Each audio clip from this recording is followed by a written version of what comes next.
जय हिंद। आपका फिर से अपने YouTube चैनल लक्ष्य साथी पर स्वागत है। इसके अंदर हम भारतीय संविधान की विशेषताओं के बारे में देखेंगे, जैसे कि भारतीय संविधान के अंदर मौलिक अधिकार, सार्वभौमिक वैश्विक अधिकार, एकल नागरिकता, धर्मनिरपेक्षता, मौलिक कर्तव्य, स्वतंत्र निकायां, आपातकाल, त्रिस्तरीय संरचना। कहने का मतलब है कि इसके अंदर हम भारतीय संविधान की विशेषताएं देखने का प्रयास करेंगे, है ना। यह हमारी भारतीय राज्य व्यवस्था पर सीरीज नंबर ये हमारी 14 है। इससे पहले हमने 13वीं सीरीज की थी, है ना। ये हमारी सीरीज नंबर 14 है। इसके अंदर हम देखें कि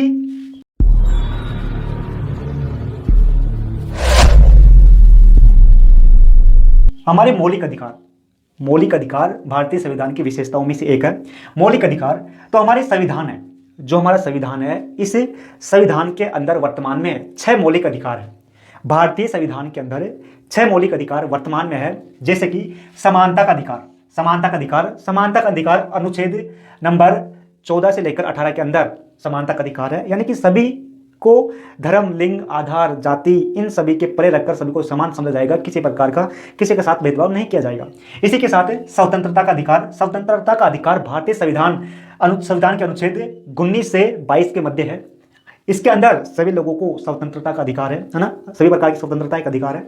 इसी के साथ अगला मौलिक अधिकार है शोषण के विरुद्ध अधिकार भारतीय संविधान के अनुच्छेद 23 और 24 के अंदर है।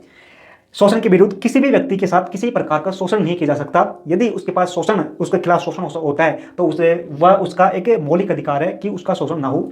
इसी के साथ धार्मिक स्वतंत्रता का अधिकार संविधान के अनुच्छेद नंबर 25 से लेकर 28 तक है। इसी के साथ यानी कि कोई भी व्यक्ति, भारत का कोई भी नागरिक मन चाहे धर्म को अपना सकता है, या कहें कि किसी भी धर्म में वो आस्था रख सकता है, किसी भी धर्म को अपना सकता है बिना रोक टोक के, किसी भी अपने धर्म का वो प्रचार प्रसार कर सकता है बिना रोक टोक के।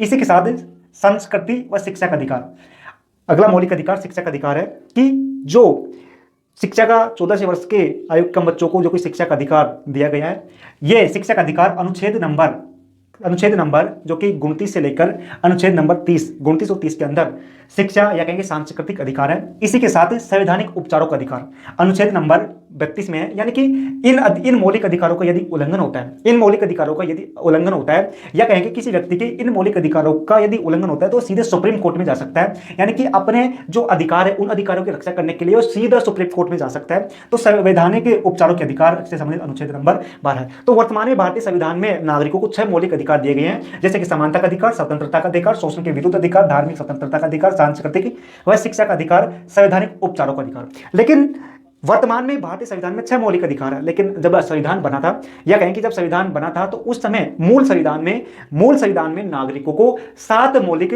अधिकार दिए गए थे। 7 मौलिक अधिकार दिए गए थे, उनमें से 6 मौलिक अधिकार तो ये है। इसी के साथ मूल संविधान में संपत्ति का अधिकार भी नागरिकों को दिया गया था। संपत्ति का अधिकार भी नागरिकों के मूल अधिकार में दिया गया था, लेकिन बाद के समय में कुछ आवश्यकताओं के कारण इस मौलिक अधिकार को, इसलिए संपत्ति के अधिकार को मौलिक अधिकार को हटा दिया गया। यानी कि मूल संविधान में 7 मौलिक अधिकार थे। 1978 में संविधान का 44वां संशोधन किया गया। 1978 में संविधान का 44वां संशोधन किया गया, है ना। और जो संपत्ति का अधिकार को हटा दिया गया, या ये कहें कि संपत्ति के अधिकार को नागरिकों के मौलिक अधिकारों से हटा दिया गया। और अनुच्छेद 300 के तहत संपत्ति के अधिकार को एक कानूनी अधिकार बना दिया गया। इसके बाद में देखें कि सार्वभौमिक वैश्विक अधिकार, यह भी हमारे भारतीय संविधान की विशेषता है। जैसे कि सार्वभौमिक वैश्विक अधिकार का मतलब है कि कोई व्यक्ति है, उस व्यक्ति के साथ जाति, कोई व्यक्ति है भारत का, है ना, भारत का कोई व्यक्ति है, भारत का कोई नागरिक है, उसके साथ जाति, लिंग, धर्म, ऊंच नीच, या कहें कि संपदा, जाति, लिंग, धर्म, जन्म स्थान, अमीरी गरीबी के आधार पर किसी प्रकार का भेदभाव न कर उसको वोट देने का अधिकार है। जिस व्यक्ति की आयु 18 वर्ष या 18 वर्ष से अधिक हो गई है, उस व्यक्ति को भारत के अंदर मतदान या कहें कि वोट देने का अधिकार है। उसके साथ जाति, लिंग, धर्म, भाषा, किसी भी प्रकार का भेदभाव नहीं किया जाएगा यदि वो व्यक्ति 18 वर्ष का हो गया है। यानी कि सार्वभौमिक वैश्विक अधिकार का मतलब यही है कि भारत का कोई भी नागरिक यदि 18 वर्ष से प्लस हो गया है तो उसको वोट देने का अधिकार है। उसको किसी प्रकार से रोका टोका नहीं जा सकता, किसी प्रकार का भेदभाव नहीं किया जा सकता। पहले क्या होता था कि पहले जो मूल संविधान है, इस मूल संविधान में मतदान करने की या कहें कि मतदान करने की उम्र जो थी कम से कम 21 वर्ष थी। 21 वर्ष का व्यक्ति ही वोट दे सकता था। लेकिन बाद में क्या हुआ कि 1989 में 1989 में संविधान का 61वां संशोधन किया गया। 1989 में संविधान का 61वां संशोधन किया गया और 61वां संशोधन करके जो वोट देने की या कहें कि मत देने की या कहें कि जो मत देने की 21 वर्ष की उम्र थी, उस 21 वर्ष से घटाकर 18 वर्ष कर दी गई, है ना। अब इसके बाद में एकल नागरिकता, ये एकल नागरिकता भी भारतीय संविधान की विशेषता है। यानी कि भारतीय संविधान की एकल नागरिकता, यानी कि भारत है, यह हमारा देश भारत है। हमारे देश भारत में बहुत सारे राज्य हैं, यानी कि भारत के अंदर किसी भी स्थान का कोई भी नागरिक हो, उसकी केवल एक नागरिकता है, वो है भारतीय। भारत का कोई भी नागरिक हो, किसी भी राज्य में रहता हो, किसी भी जिला में रहता हो, चाहे उत्तर में हो चाहे दक्षिण में हो, कहीं पर भी हो, उसकी केवल एक ही नागरिकता है, वह है भारतीय। लेकिन जैसे कि कुछ विश्व के अंदर देश देखें, जैसे कि अमेरिका एक देश है ना। अब अमेरिका के अंदर जो राज्य हैं उन सभी राज्यों की अलग अलग नागरिकता है। यानी कि एक राज्य यह है, इसकी अलग नागरिकता है और दूसरा राज्य की अलग नागरिकता है। इसी के साथ अमेरिका की एक तो राष्ट्रीय नागरिकता है, यानी कि एक तो अमेरिका का व्यक्ति है, एक तो वो अमेरिका का नागरिक कहलाएगा। इसी के साथ दूसरी नागरिकता, वो जिस राज्य से संबंधित है वह उस राज्य का भी नागरिक कहलाएगा। यानी कि अमेरिका में दो प्रकार की नागरिकता है। लेकिन भारत के अंदर यह है कि भारत का किसी भी कोने में भारत का यदि कोई व्यक्ति रहता है तो उसकी केवल एक नागरिकता है, वो भारतीय है। इसी के साथ जो कि धर्मनिरपेक्ष राज्य ही भारतीय संविधान की विशेषता है। जैसे कि धर्मनिरपेक्ष, यानी कि सभी धर्मों को समान रूप से देखा जाएगा। यानी कि धर्मनिरपेक्ष का मतलब है कि भारत किसी एक धर्म को विशेष उत्थान या कहीं किसी भी धर्म के साथ भेदभाव नहीं करेगा, या कहें कि सभी धर्मों को समान नजर से देखेगा। भारत जो कि धर्मनिरपेक्ष एक राज्य है, यानी कि राष्ट्र है, कि भारत के अंदर सभी धर्मों को समान रूप से समझा जाएगा। किसी भी धर्म के साथ किसी प्रकार का भेदभाव नहीं किया जाएगा। सभी धर्मों को समान भावना से देखा जाएगा, या कहें कि सभी को समान दृष्टि से देखा जाएगा।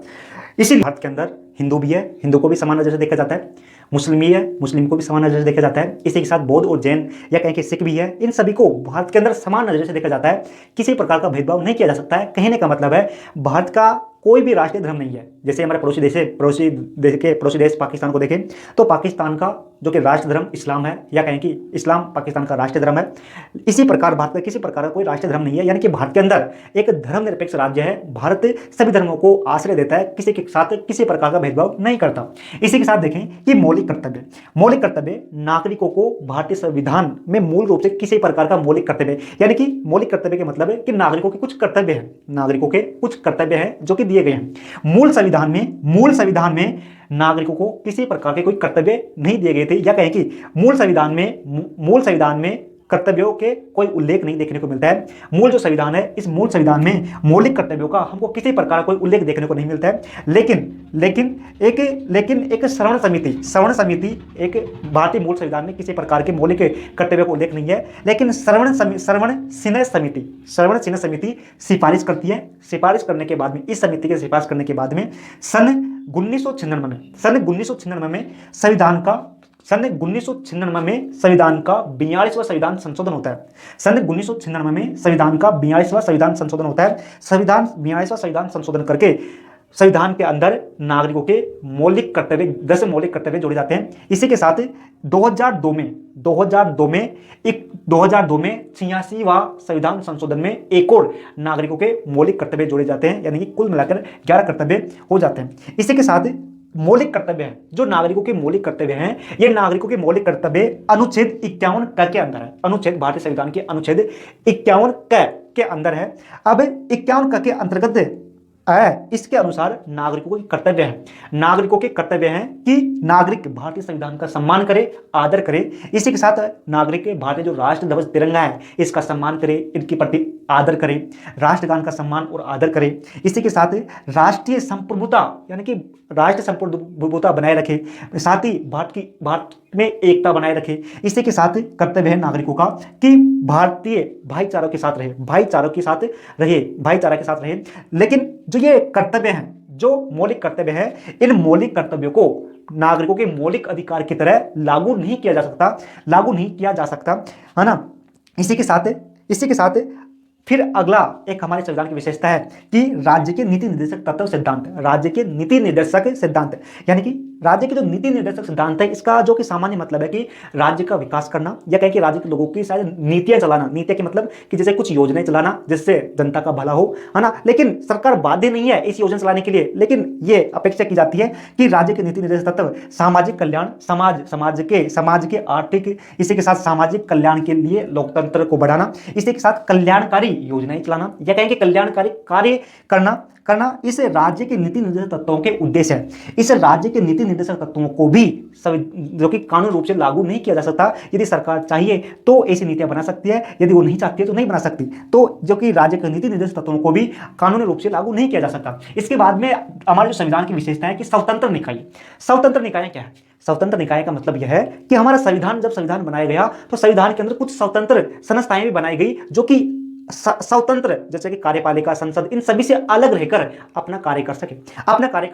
जैसे कि संविधान ने कुछ स्वतंत्र संस्थाएं बनाई, जैसे कि निर्वाचन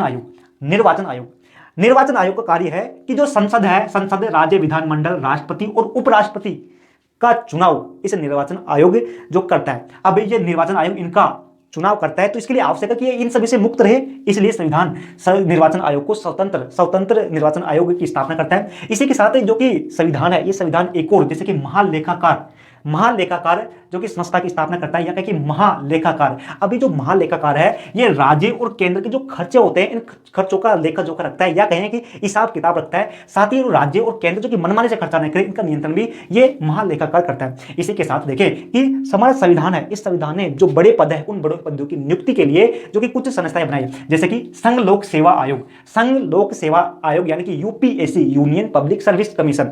संघ लोक सेवा आयोग यानी कि UPSC, union public service commission. अब हमारा संविधान इस संघ लोक सेवा को एक स्वतंत्र निकाय के रूप में संविधान इसका ऐसी स्थापना करता है।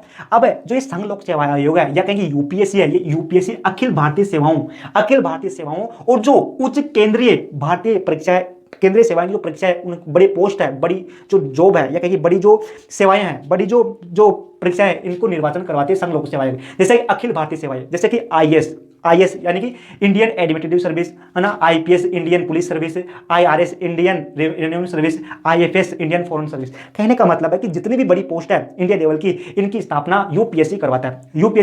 और ये संघ लोक सेवाएं जो यूपीएससी, इसका निर्माण जो कि संवैधानिक स्वतंत्र निकाय के रूप में करता है। इसी के साथ देखें कि राज्यों के अंदर जो प्रशासन चलाने वाली जो इकाई है, राज्य लोक सेवा आयोग, इस राज्य लोक सेवा के आयोग को भी स्थापना करता है। इसी के साथ हमारे जो संविधान के अंदर आपातकाल का प्रावधान देखने को मिलता है, या कहेंगे आपातकाल का प्रावधान हमारे संविधान की एक विशेषता है। जैसे कि हमारे संविधान में तीन प्रकार के आपातकालों का उल्लेख है। जैसे कि राष्ट्रीय आपातकाल जब लगता है कि जब युद्ध हो, यानी कि भाई विदेशी देश भारत पर आक्रमण कर दिया हो, या कहें कि बड़ा भयानक युद्ध विदेशों के साथ, या कहें कि जैसे कि पाकिस्तान भारत पर आक्रमण कर देता है, तो यहां पर राष्ट्रीय आपातकाल लग जाएगा। अब या इसके अलावा सशस्त्र